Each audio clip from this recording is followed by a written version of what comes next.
پلٹ کر یہ نہیں پوچھتے کہ ہم کس حال میں ہیں، لیکن بڑے لوگ وہ ان حالاتوں سے گزرے ہوتے ہیں۔ ماہا خان وہ پوچھتے ہیں، بھوک تو نہیں لگی؟ ماہا کے بال اب بھی اس کی گرفت میں تھے۔ ماہا وہ درد بھرائی اس کی آنکھ سے نکلا پہلا آنسو دیکھ رہی تھی۔ وہ رو دیا تھا، علی زندہ رو دیا تھا۔ جب ایک دن فیض خان کی ہم پر نظر پڑ گئی تو میری ماں کو ہاسپٹل لے کر گیا تھا۔ وہ بیمار رہنے لگی تھی، دل رانا کو بہت یاد کرتی تھی۔ تمہاری ماں وہ بہت فتیج تھی۔ اس سے جب فیض خان نے ہمیں دیکھا، وہ میری بہن کو مجھ سے چھین کر لے گیا۔ وہ ایک دم آیا اور میرے جینے کا آخری سہارا بھی لے گیا۔ وہ دل رانا کو لے گیا اپنی بیٹی کے لیے، تمہاری ماں کے لیے۔ علی زندر نے اس کے بالوں پر سے گرفت ڈھیری کر دی۔ ماں نے شدت سے روتے اسے دیکھا۔ ماں کی ہچکیاں کمرے میں گونجنے لگی تھی۔ میں نے کیا بگاڑا تھا؟ مجھے کس چیز کی سزا ملی؟ صرف حسد کی۔ اگر میرے بابا پر الزام لگ بھی گیا تھا تو فیض خان تو بابا کو اچھے سے جانتا تھا، نہ پھر انہوں نے بغیر کسی انویسٹیگیشن کے میرے بابا کو کیوں مارا؟ وہ ماہ کے دونوں بازوؤں کو جھنجھوڑتے بولا تھا۔ ماہ نے نم آنکھوں سے اسے دیکھا۔ دلرانا ماہ کے لبوں سے ISP سے سستی نکلی تھی۔ وہ جاننا چاہتی تھی، آخری دلرانا تھی کون؟ وہ والدئی میں نے بہت ڈھونڈا، لیکن میں چھوٹا تھا، میری کس نے سننی تھی؟ اور پھر 5 سال بعد جب مجھے ہر چیز کی سمجھ آنے لگی، جب میں برائی میں حد سے زیادہ گر گیا، تب مجھے پتا چلا دلرانا مر گئی، میری بہن گئی ماہ کا۔ وہ چینف پڑا تھا، دہشت سے لبریز، اذیت سے بھرپور چینف، جیسے کسی کی موت کی داستان ہو۔ ماہ نے روتے ہوئے سر جھکا لیا۔ اس سے اچھا تھا وہ اس سے پوچھتی ہی نہ۔ اخبار میں میری بڑی بہن کی خبر آئی، اس کی بند آنکھوں کو دیکھا تھا۔ میں نے 5 سال بعد اس کے بے سد وجود کو دیکھا۔ وہ بالوں میں ہاتھ پھیرتے درد برداشت کرتے دبی دبی آواز میں بولا۔ ماہ کی آنکھوں سے آنسو جاری تھے۔ تم مجھے بتاؤ، وہ عہدے میں اوپر تھے؟ میرے بابا تو اتنے عہدے پر نہیں تھے۔ ہاں، ان کے پاس دماغ تھا۔ ایسی کیا جلن تھی انہیں کہ انہوں نے انویسٹیگیشن کرنا ضروری نہیں سمجھا؟ ان کا کیا گیا بس سسپینڈ ہوا۔ اور میرے بابا، میری ماما، میری گلرانا، وہ کیا؟ وہ ڈھاڑا تھا۔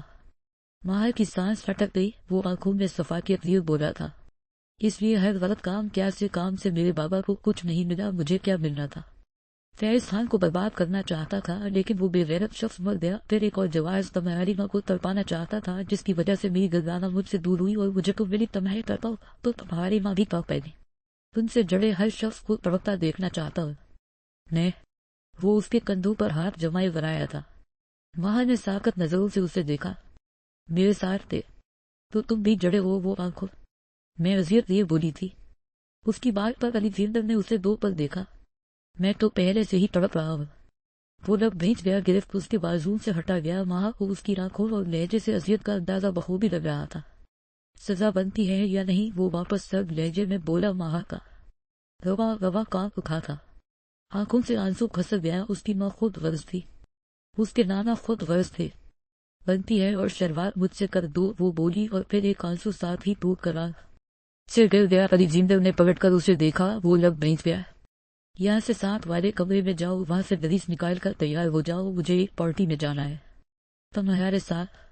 وہ سرد اور سنجیدہ لہجے میں بولا۔ ماہ نے مثیر نظروں سے اسے دیکھا۔ اس کا لہجہ اتنا نارمل تھا کہ یقین کرنا مشکل تھا کہ وہ کچھ دیر پہلے پاگل ہو رہا تھا۔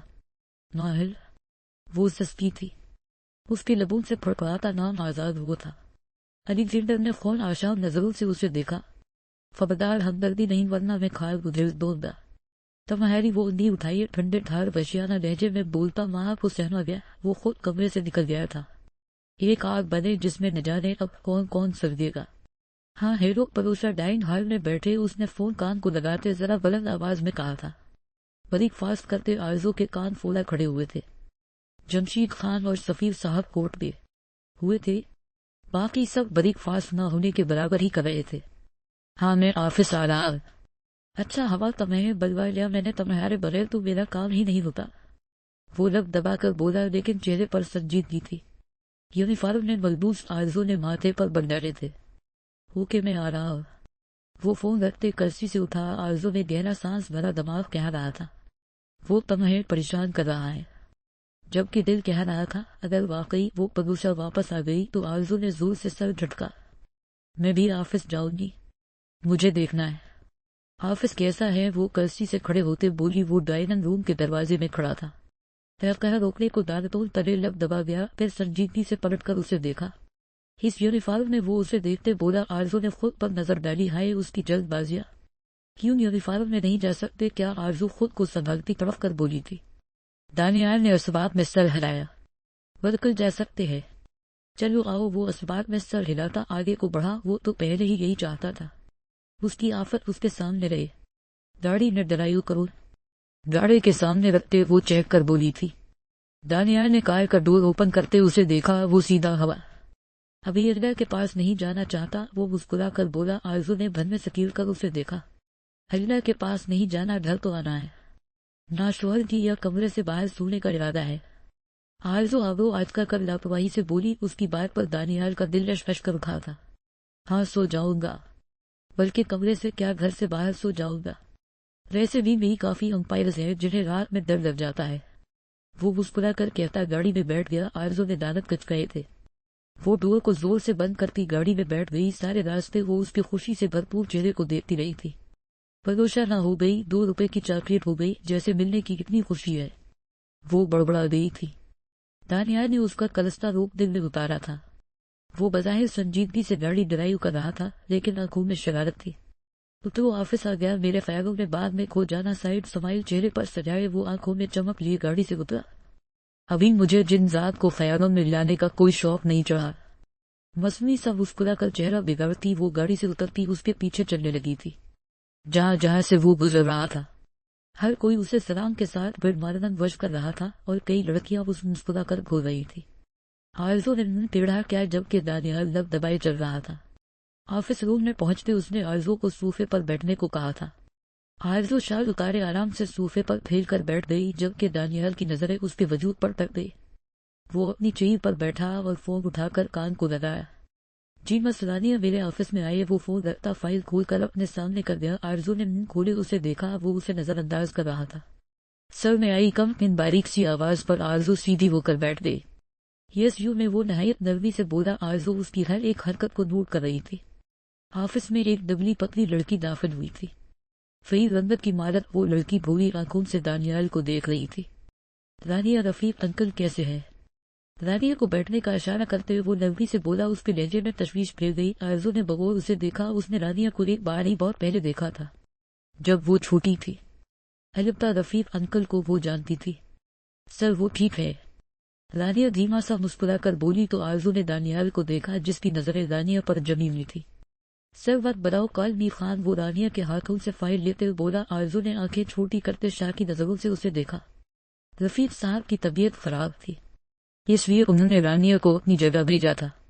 میں شام کو چکر لگاؤں گا، بلکہ ایسا کرنا آپ میرا ویٹ کرنا، میں ہی رات کو ڈراپ کر دوں گا۔ وہ فائل دیکھتے بولا، پھر کچھ ضروری پیپر اٹھا کر رانیہ کی جانب کیے۔ آرزو نے اس کے ہاتھ کو دیکھا جو رانیہ کے ہاتھ کو بس ذرا سا ٹچ ہوا تھا۔ وہ گہرا سانس بھر گئی۔ خان وہ اونچی آواز میں بولی۔ خان سمیت رانیہ نے بھی چونک کر اسے دیکھا۔ کافی چاہیے مجھے، وہ دانت پیستے ایک ایک لفظ چبا کر ادا کرتے بولی۔ دانیال نے رسبات میں سر ہلایا۔ آپ جائے رانیہ کو بھیجتے۔ اس نے قدم صوفے کی جانب بڑھائے۔ وہ آرزو کے پہلو میں ٹک گیا، اس کا سرخ ہوتا چہرہ دیکھ رہا تھا۔ کیا ہے؟ وہ نہایت نرمی سے اس کے چہرے پر جھولتی لٹوں کو انگلی پر لپیٹتے بولا۔ آرزو نے ہیزل آنکھیں اٹھا کر اسے دیکھا۔ کچھ بھی تو نہیں، وہ نفی میں سر ہلاتے بولی۔ دانیال نے اسبات میں سر ہلایا۔